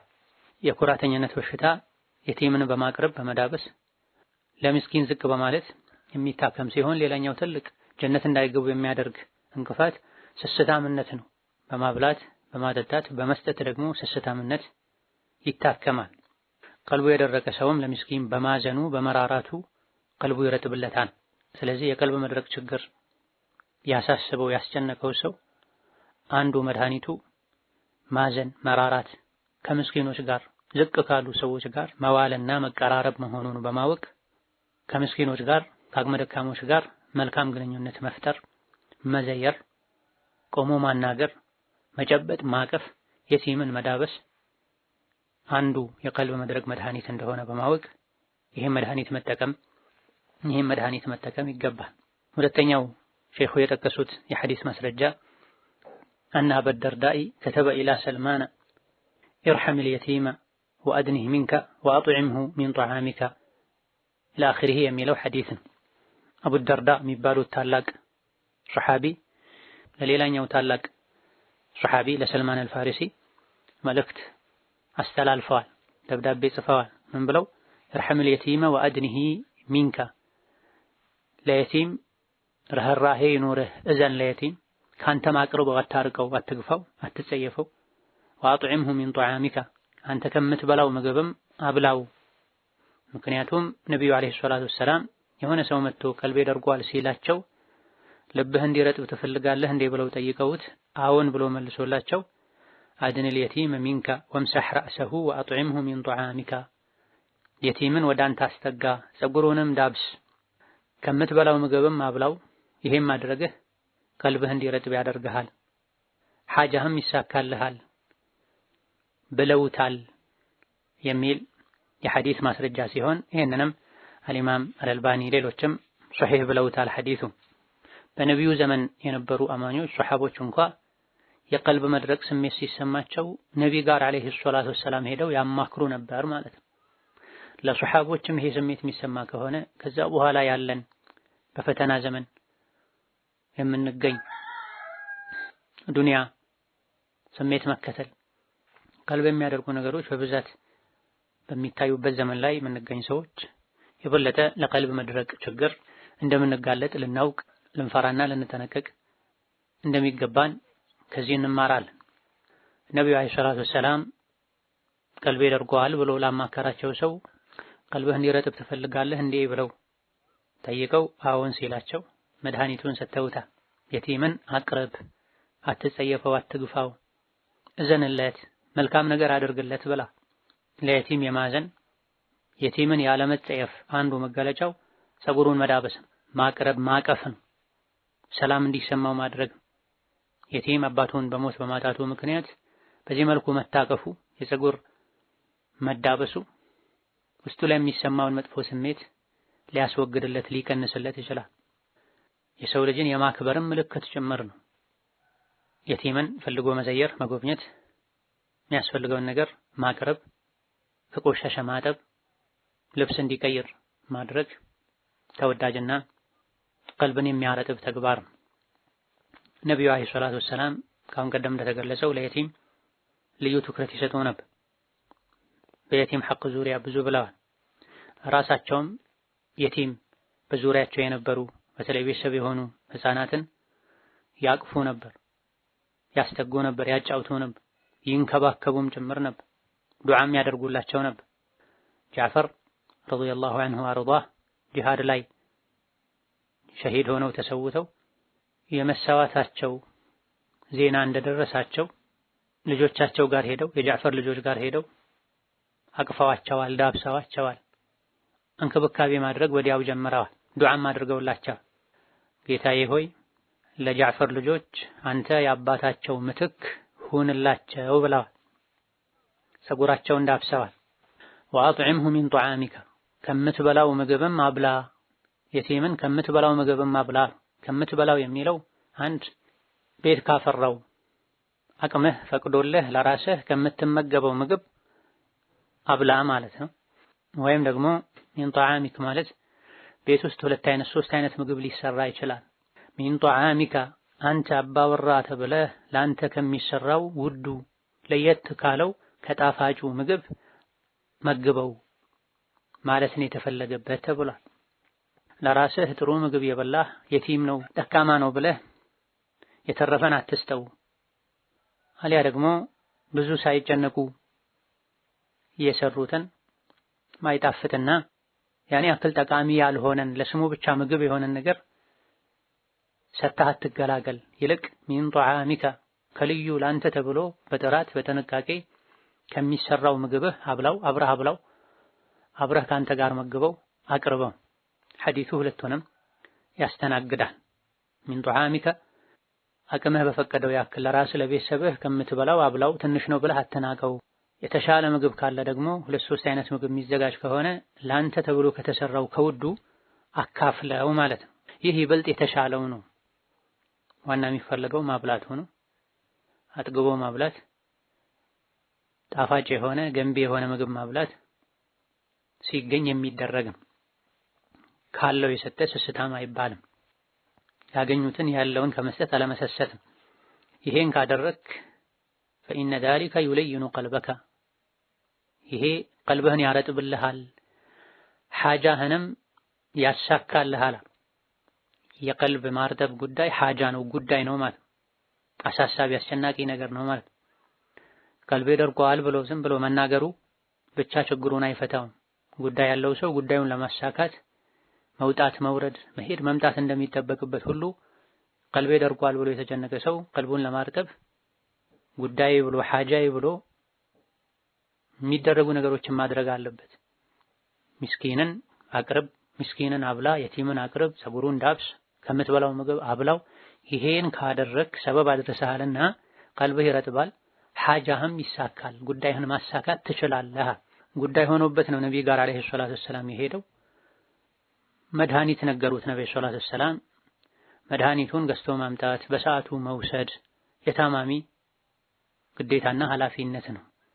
ሐኪም ቤት ስለሄዱ ብቻ መድኃኒት ገዝተው ስላመጡ ብቻ ፈውስ አይገኝም። መድኃኒቱን ውሰድ በተባለው መሰረት መውሰድ፣ ገዝቶ ማምጣት፣ መመሪያውን ማክበር ያስፈልጋል። ቀልቤ ደርቋል ያለ ሰውም ቀልቤ ያረጥባሉ የተባሉ ነገሮችን ፈልጎ ማድረግ ይጠበቅበታል። ወነቀለ አቡ ጣሊብን አነ ረጁለን ሰአለ አባ ዐብድላህ አቡ ጣሊብ አሕመድ ብን ሑመይድ የሚባሉ አቡ ጣሊብ በመባል የሚታወቁ የኢማም አሕመድ ተማሪ ናቸው። አቡ ጣሊብ የነቢዩ አጎት ሳይሆኑ ምን አሉ እኒህ አቡ ጣሊብ? አነ ረጁለን አንድ ሰው ሰአለ አባ ዐብድላህ ያዕኒ አሕመድ ብን ሐንበላ የዐብደላህን አባት ኢማም አሕመድን ጠየቃቸው። ፈቃለ ለሁ ምን ብሎ ከይፈ የሪቁ ቀልቢ ልቤ እንዴት ነው ሊረጥብ የሚችለው ብሎ ጠየቃቸው። ቃለ ኡድኹል አልመቅበራ ወምሰሕ ረእሰል የቲም ወደ መቃብር ጎራ ማለት አብዛ፣ ቀብር ዘይር፣ ወምሰሕ ረእሰል የቲም የየቲምንም ፀጉር ዳብስ አሉት። ይህ ያለፉ ሐዲሶችን ያብራራ ይበልጥ ግልጽ የሚያደርግ አሰር ነው። የኢማም አሕመድ ንግግር ነው። የየቲምን ፀጉር መዳበስ ቀልብ ያረጥባል፣ የደረቀ ቀልብን ያለዝባል፣ ያስተካክላል ብለው ነበረ። ለዚህ ማስረጃ የነቢይን ሐዲስ ንግግር አቀረቡ። ከዛ በኋላ ደጋግ ቀደምቶችም በዚህ መልኩ ሐዲሱን እንደተረዱት ይሰሩበት ያስተምሩበት እንደነበረ ለማሳየት ነው ይሄን የኢማም አሕመድን ንግግር እዚህ ያሰፈሩት። ወደ ቀብር ቦታ ጎራ ማለት አብዛ፣ ቀብር ዘይር፣ የየቲምንም ፀጉር ዳብሳ። የቲም በራሱ ወላጁን በማጣቱ ነውና የቲም የሆነው ሞትን ያስታውሳል። ወሚንሃ ቀልብን ከሚያረጥቡ የቀልብ መድረቅ ችግርን ከሚያስወግዱ ነገሮች አንዱ ከስረቱ ዚክሪል መውት ሞትን ማስታወስ ማብዛት ነው። ቀልብ ከሚያደርጉ ነገሮች አንዱ አኺራን መርሳት ነው፣ ሞትን መርሳት ነው። በተቃራኒው ደግሞ ሞትን ማስታወስን ማብዛት የቀልብ ድርቀትን ያስወግዳል፣ ቀልብን ያረጥባል። ዘከር ኢብኑ አቢ ዱንያ ቢኢስናዲሂ ኢብኑ አቢ ዱንያ በዘገባ ሰነዳቸው ጠቅሰዋል። አን መንሱር ኢብኑ አብድራህማን አን ሶፊየተ አነ እምራአተን አተታ አይሸተ አንዲት ሴት ወደ እናታችን አይሻ ረዲየላሁ ዐንሃ መጣች። ሊተሽኩወ ኢለይሃ አልቀስዋ ቀልቤ ደርቋል ብላ ልታማክር ወደ ነቢ ባለቤት ወደ አይሻ መጣች። ፈቃለት አይሻ ቀልቤ ደርቋል ላለቻቸው ሴት አክሲሪ ዚክረል መውቲ ሞትን ማስታወስ አብዢ፣ የሪቁ ቀልቡኪ ይህን ካደረግሽ ቀልብሽ ይረጥባል፣ ወተቅድሪን ዐላ ሓጀቲኪ ጉዳይሽም ይሳካል ብለው አይሻ ያማከረቻቸውን ሴት መከሩ። ቃለት ዘጋቢዋ ይሄን ክስተት ያስተላለፈችዋ ሴት አለች ፈፈዐለት እሺ ብላ አደረገች የአኢሻ ምክር ተገበረችው ሞትን ማስታወስ አበዛች ፈአነሰት ሚን ቀልቢሃ ሩሽዳ ከዛ በኋላ ቀልቧ ሲስተካከል አየችው አስተዋለች ፈጃአት ተሽኩሩ ሊዓኢሸተ ረዲየላሁ ዐንሁማ መታ አኢሻን አመሰገነች ደጋግ ቀደምቶች የቀልብ መድረቅ ስሜት ሲሰማቸው ወዲያውኑ መፍትሄ ይፈልጉ ነበር ማለት ሱሐቦች ነቢን ያማክሩ ነበር አለይሂ ሰላቱ ወሰላም ረዲየላሁ ዐንሁ ሱሐባ ከነቢ በኋላ የነበሩ ትውልዶች ደግሞ ነቢን ያላገኙ እሳቸው ላይ ያልደረሱ የነቢን ባለቤቶች ሌሎችንም ሱሐቦችን ያማክሩ ነበር አንዲት ሴት ቀልቤ ደርቋል ምን ይሻለኛል ብላ አይሻን አማከረች አይሻ ከነቢ የተማሩትን ላማከራቸው ሰው መከሩ አክሲሪ ዚክረል መውቲ ሞትን ማስታወስ አብዢ ይሄን ማድረግሽ ልብሽን ያረጥባል ያሳሰበሽ የልብ መድረቅ ችግርም በዚህ ይቀረፍልሻል ብለው አይሻ መከሩ የተመከረችዋ ሴትም ተቀብላ መድኃኒቱን ወሰደች ተመከረች ፈአነሰት ሚን ቀልቢሃ ሩሽዳ ልቧ ቀጥ ሲል ሲስተካከል አስተዋለችና ቀደም ችግር ለመንገር ወደ ሄደችበት ቤት ወደ አይሻ በመሄድ አመሰግናለሁ መድኃኒቱ ሰርቷል ለውጥ አይቻለሁ አለች መልካም ነገር ያደረገልንን ሰው ጀዛከላሁ ኸይረን ማለት ማመስገን አስፈላጊ ነው ችግር ሲገጥመንም የእውቀት ባለቤቶችን ኢማን ያላቸው ሰዎችን አላህ የሚፈሩ ሰዎችን ማማከር እንዳለብን ከዚህ እንረዳለን ብዙ ጊዜ ሰዎች ቀልቤ ደርቋል የሚሉት ምናልባትም ልክ እንደራሳቸው ቀልቡ የደረቀ ከዛም የባሰ የድርቀት ችግር ያለበትን ሰው ሊሆን ይችላል ቀልቤ ደርቋል የሚሉት ይህ ነው የሚባል መፍትሄ ሊሰጣቸው አይችልም የባሰ ቀልባቸውን ሊያደርግ ይችላል ሁላችንም ያው ነን ይያሉ ነገሩን ያቀለሉ ችግር ሲገጥመን ችግራችንን ለማን መንገር እንዳለብን ልናውቅ ይገባናል አንዱ የቀልብ መድረቅ ማስወገጃ ማከሚያ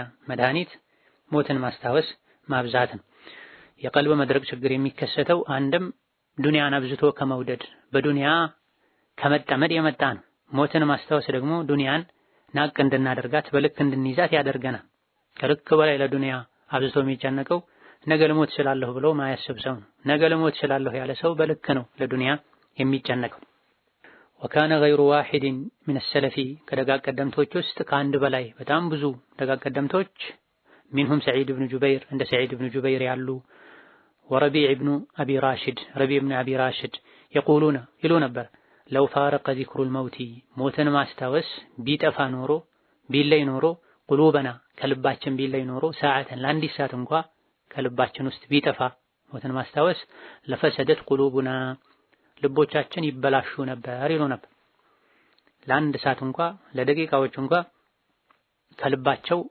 ሞትን ማስታወስ እንዲጠፋ አይፈቅዱም ነበር አይፈልጉም ነበር ልባቸው ሞት እንዳለ አኺራ እንዳለ ቀብር እንዳለ ሲራጥ እንዳለ እንዲያስታውስ ያደርጉት ነበር ይሄ ቀርቶ ለሰዓት ለአንድ ሰዓት ለደቂቃዎች ለተወሰነ ጊዜ ሞትን ማስታወስ ከልባችን ቢጠፋ ቀልባችን ይበላሽ ነበር ይሄም ሞትን አዘውትሮ ማስታወስ ልብን እንደሚያረጥብ በግልጽ ያሳያል ሞትን መርሳት ደግሞ ቀልብ ያደርጋል ማለት ነው وفي السنن عن النبي صلى الله عليه وسلم ترمذي ሌሎችም በዘገቡት ሐዲስ عن النبي كنبي عليه الصلاة والسلام أكثروا ذكر هادم اللذات أكثروا أبزوال النبي صلى الله عليه وسلم ذكر ما استوسن هادم اللذات تفتنان አፍራሽ የሆነው ተፍተናን ደምሳሽ የሆነውን ሞትን ማስታወስ አብዙ እንዳሉ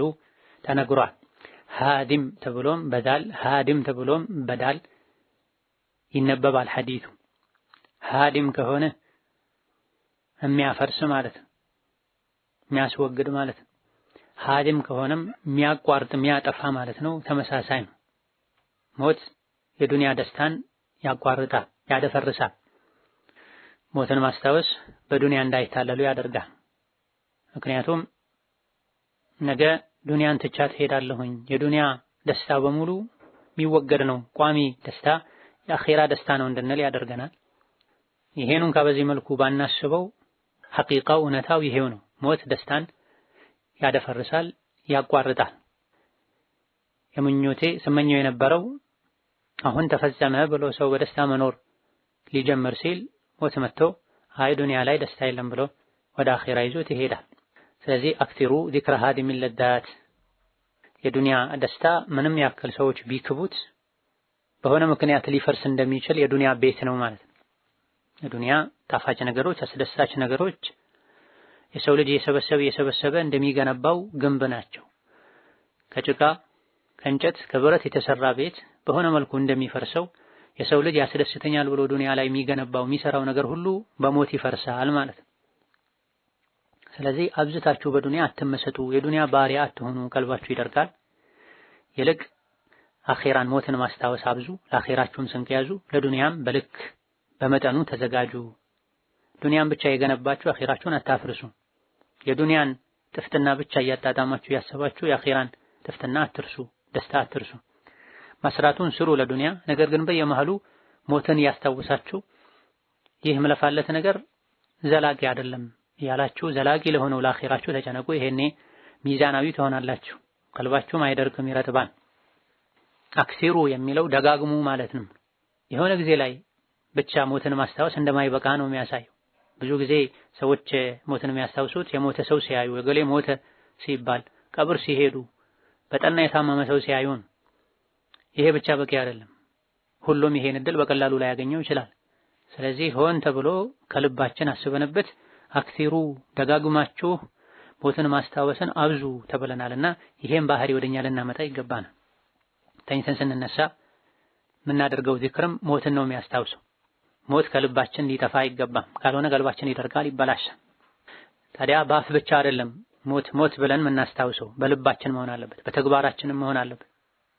ለዚህ ነው የሐዲስ ሊቃውንት ይህን ሐዲስ ሲያብራሩ ወልሙራዱ الذكر القلبي الذي له تأثير لا الذكر اللساني الخالي من الاعتبار።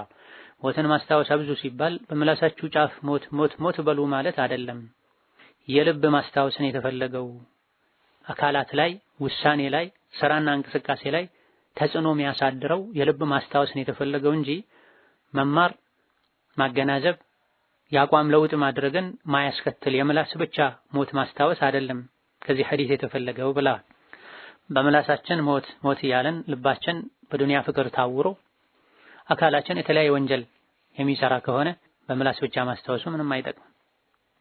የቀልብን ድርቀት የሚያስወግደው ልብን የሚያረጥበው ሞትን በምላስም በልብም በተግባርም ማስታወስ ሲቻል። አልኢማም አልቁርጡቢ ረሂመሁላህ ተዓላ ቀልቡ የደረቀበት ሰው 4 ነገሮችን በማድረግ ልቡን ማከም ማስተካከል ይችላል። አንደኛው ቀልቡን ካደረቀው ወንጀል በመታቀብ፣ ይሄን ለማድረግም ዑለሞች የሚገኙበት የሚያስተምሩበት ቦታ ላይ መታደምን በማብዛት በመማር በመመከር ከወንጀል በመራቅ የሷሊሖችን የደጋግ የአላህ ባሮችን ታሪክ በማንበብ በመስማት ወዘተ ቀልቡን አርጥቦ ከወንጀሉ መታገብ አለበት። ሁለተኛው መድኃኒት ሞትን ማስታወስ ማብዛት ነው። ልጆችን የቲም የሚያደርግ ከቤተሰብ ከወዳጅ የሚለየውን ሞት ማስታወስ ማብዛት ሌላኛው የቀልብ መድረቅ መድኃኒት ነው ብለው፣ ሶስተኛው ጣረሞት ላይ ያሉ የሚያጣጥሩ ሰከራተል ሞት ላይ ያሉ ሰዎችን ማየት እንዲሁ ቀልብን ያረጥባል፣ ከወንጀል እንዲታቀቡ ያደርጋል፣ ለመልካም ስራ ያነሳሳል፣ ኸይር ስራ ላይ ደከመኝ ሰለቸኝ እንዳይሉ ያደርጋል። ሰው ሲሞት ማየት፣ ጣረሞት ላይ ሆኖ ማየት፣ ሁኔታው ተቀያይሮ ጭንቀት ላይ ሆኖ ነፍስ ውጪ ነፍስ ግቢ የሚልበት ሁኔታ ላይ ያለን ሰው ማየት እንዲደነግጡ፣ አቋም እንዲቀይሩ፣ ለኸይር እንዲጣጣሩ ያደርጋል።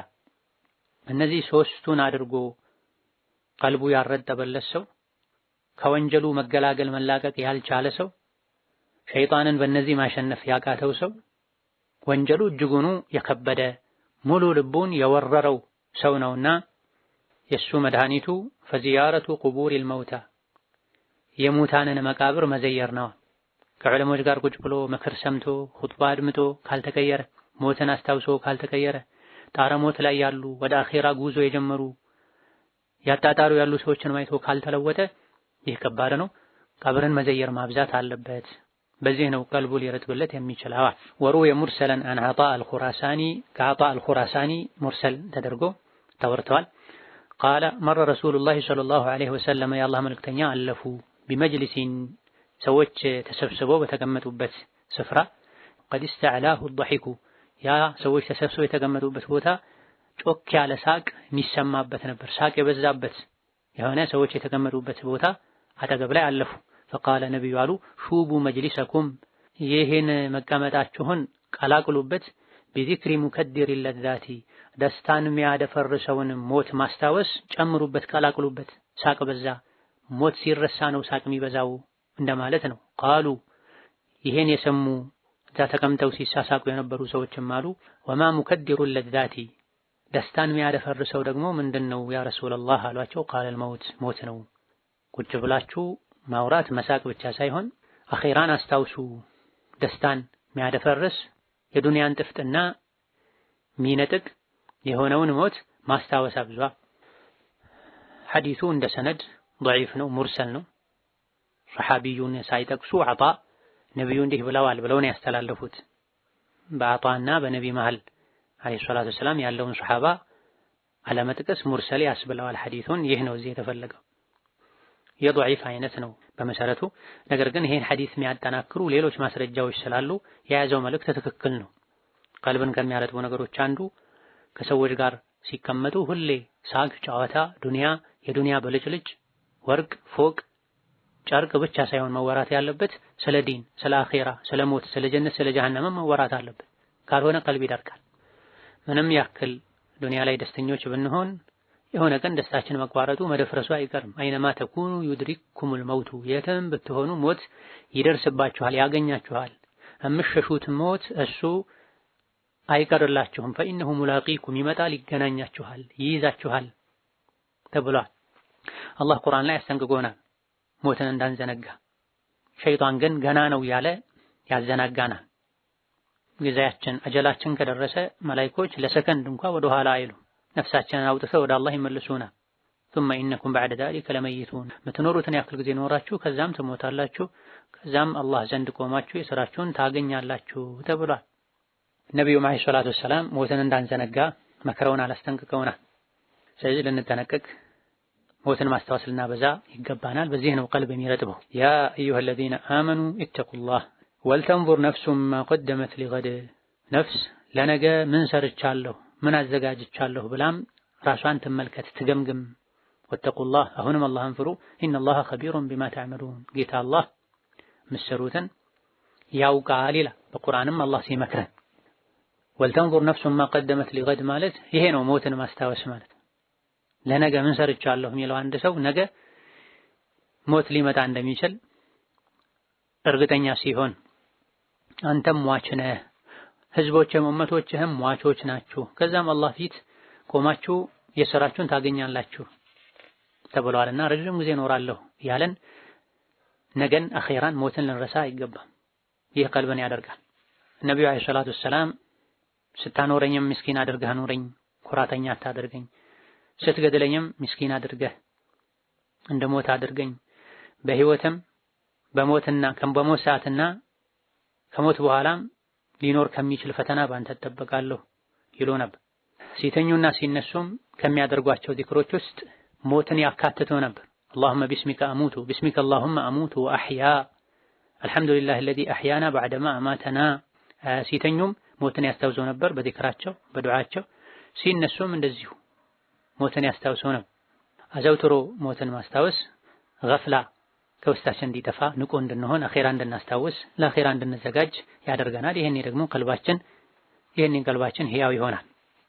ሞትን ብቻ ሳይሆን እናስታውሰው ከሞት ጋር ተያይዞ ያሉ መከራዎችን ማስታወስም ያስፈልጋል። መልካም ሥራ ሲሰራ የነበረ ሰው ሲሞት አንቺ ንጹህ ነፍስ ሆይ ነይ ውጪ ወደ አላህ ውዴታ፣ ወደ ጀነት፣ ወደ ምህረቱ ትባላለች። ወንጀል ሲሰራ የነበረ ነፍሱን ያቆሸሸ ሰው ደግሞ አንቺ ቆሻሻ ነፍስ ነይ ውጪ ብሎ መላኢካ አስደንግጦ ነፍሱን ከሰውነት አካሉ ከስጋው ሲለያት ፈርታ ነፍስያው ሰውነቱ ላይ ትደበቃለች፣ ትሸሻለች። መላኢኮች የደበደቡ ነፍሱን ያወጡታል። ከዛ በኋላ ወደ አላህ ቁጣ፣ ወደ ጀሃነም፣ ወደ እሳት ሂጂ ትባላለች ተብሏል። ይሄንም ጭምር አብሮ ማስታወስ ያስፈልጋል። የሰው ብልህ ማለት ሞትን ማስታወስ የሚያበዛ ሰው ነው። ሐዲስ ላይ ኢብኑ ማጃህ እንደዘገቡት ከሙእሚኖች ሁሉ ምርጥ ሰው ማን ነው ብለው ነቢይን ሲጠይቋቸው አህሰኑሁም ኹሉቃ ስነ ምግባሩ ይበልጥ የሚያምር ሰው ነው የሰው ምርጥ ብለው መለሱላቸው። ከሙእሚኖች ሁሉ ብልህ ሙእሚን ማን ነው ተብለው ሲጠየቁም አክተሩሁም ሊልመውት ዚክራ ሞትን አብዝቶ የሚያስታውስ ሰው ነው። ከሞት በኋላ ላለው ሀገር ሁኔታ የሚዘጋጅ ሰው ነው። ኡላኢከል አክያሱ ብልሆች ማለት እነዚህ ናቸው የሚል ዘገባ አለ።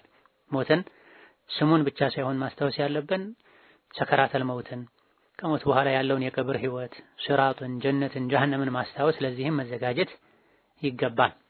የሰውነት አካላትን ከወንጀል መጠበቅ ይገባል። ሞት አለብኝ የሚል ሰው ምላሱ እንደፈለገ የመጣለትን ሁሉ አይናገርም። አይኑ ደስ ያለውን ሁሉ አያይም። ለአኺራ ይዘጋጃል። ከወንጀል በመታቀብ መልካም ስራን በመስራት ለኸይር ስራ ከሚያግዙ ዲን ላይ ጽናትን እስቲቃማን ለማግኘት ከሚረዱ ነገሮች አንዱ አዘውትሮ ሞትን ማስታወስ ነው። ዱንያ መጨረሻ አላት፣ አንድ ቀን ታበቃለች።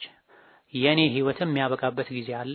ወንጀል እየሰራሁኝ ዱንያዬ አብቅቶ ህይወቴ አብቅቶ እጅ ከፍንጅ ተይዤ አላህ ፊት እንዳልቀርብ እስከነ ወንጀሌ ልተውበት ልጽዳ ልንል ይገባናል። ሞትን ስናስታውስ የዱንያ ደስታን ማጣቱን ከቤተሰብ መለየቱን አይደለም አብዝተን ማሰብ ያለብን። ይሄ አንድ ነገር ነው። የበለጠ ሊያስጨንቀን የሚገባው ሞትን ስናስታውስ ነገ ስሞት እኔ በምን መልኩ ነው ሞተው? የቀብርን ፈተና እንዴት ነው ማልፈው? ሲራጥ እንዴት ነው የምሻገረው? ከሞትኩ በኋላ ማን አስታውሶ ዱዓ ያደርግልኛል? ማን ሰደቃ ይሰጥልኛል? ማን የኔን ክፍተት ይሞላልኛል? ለአኺራዬ ምን አዘጋጅቻለሁኝ? በዚህ መልኩ ነው አኺራን ማስታወስ ያለብን። ሲሞቱ ከልጅ ከወላጅ ከወዳጅ ከሚስት መለየትን ብቻ ማሰብ ይሄ ምንም አይጠቅም፣ ስግብግብነትን ነው የሚያሳየው። ኢዘን የቀልብ መድረቅ ችግርን ከሚያስወግዱ ነገሮች አንዱ ሞትን ማስታወስ ማብዛት ነው። ሞትን ማስታወስ አንድ በልባችን መሆን አለበት፣ በምላስ ብቻ ሳይሆን በተግባር መሆን አለበት። ሞትን አስታውሰን ወንጀል መተው፣ ሞትን አስታውሰን መልካም ስራ መስራት መጽናት ይገባናል። እንደዚሁ ደግሞ ሞትን የምናስታውሰው ዱንያዊ ደስታን ማሳጣቱን ብቻ ሳይሆን በሞት ስንሰራው የነበረው ስራ መቋረጡን፣ ሞት ሳንቶበት ጥፋታችንን ሳናስተካክል ሊወስደን እንደሚችል፣ ከሞቱ በኋላ ተመልሶ መምጣት እንደማይቻል ወዘተ በዚህ መልኩ ልናስበው በተግባር ለአኺራ ልንዘጋጅ ይገባናል። በዚህ መልኩ ለሞት የተዘጋጀ ሰው ሞት ሲመጣ ደስተኛ ይሆናል። ሞት ሲመጣ ደስተኛ ሆኖ ሞትን የተቀበለ ሰው አላህ ከእንዲህ አይነቱ ባሪያው ጋር መገናኘትን ይወዳል። ለሞት ባለመዘጋጀቱ ሞትን በመጥላቱ መጥፎ ስራ ሰርቶ ብዙ ዋጅብን ኸይርን አጉድሎ ሞት ሲመጣበት የጠላ አላህም ከሱ ጋር መገናኘትን ይጠላል።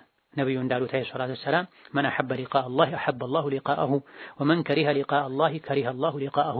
ከአላህ ጋር መገናኘትን የወደደ በሞት ማለት ነው አላህ ከሱ ጋር መገናኘት ይወዳል። አላህ ጋር መገናኘትንም የጠላ ሞትን የጠላ ማለት ነው አላህ ከሱ ጋር መገናኘትን ይጠላል። የሰው ልጅ ሁሉም ሞት ይጠላ የለም ወይ እንዴት ነው የሚባለው የተባለ እንደሆነ ይሄን ጥያቄ ነብይ ተጠይቀው አለይሂ ሰላቱ ወሰላም መልሰዋል። ሁሉም እኮ ሞት ይጠላል ሲሏቸው በህይወት ያለ ሁሉም ኸይር ስራ ለመስራት ዱንያ ላይ መኖርን ሊመኝ ይችላል ለተለያዩ ምክንያቶች። ይሄ አይደለም የተፈለገበት። ጣረ ሞት ላይ ሲደርስ መጥፎ ስራ የሰራ ሰው የመጥፎ ስራውን ውጤት ሲያይ ሲጨነቅ መሞትን ይጠላል። ከአላህ ጋር መገናኘትን ወደ አላህ መሄድን ይጠላል። ይሄኔ አላህ እሱን ማግኘቱንም ይጠላል። ኸይር ስራ ሰርቶ ለአኺራ ተዘጋጅቶ ሞት የመጣበት ሰው ደግሞ ጣረ ሞት ላይ የአኺራውን ሁኔታ ማማሩን ስለሚያይ በመሞቱ ደስተኛ ይሆናል። ከዱንያ ቶሎ መውጣት ይፈልጋል። ይሄኔ አላህ ከሱ ጋር መገናኘት ይወዳል ይፈልጋል ማለት ነው። አላህ ተባረከ ወተዓላ ዱንያ አኺራችንን ያስተካክልልን። ከመልካም ስራ ጋር ከኢማን ጋር ረጅም እድሜን ይስጠን።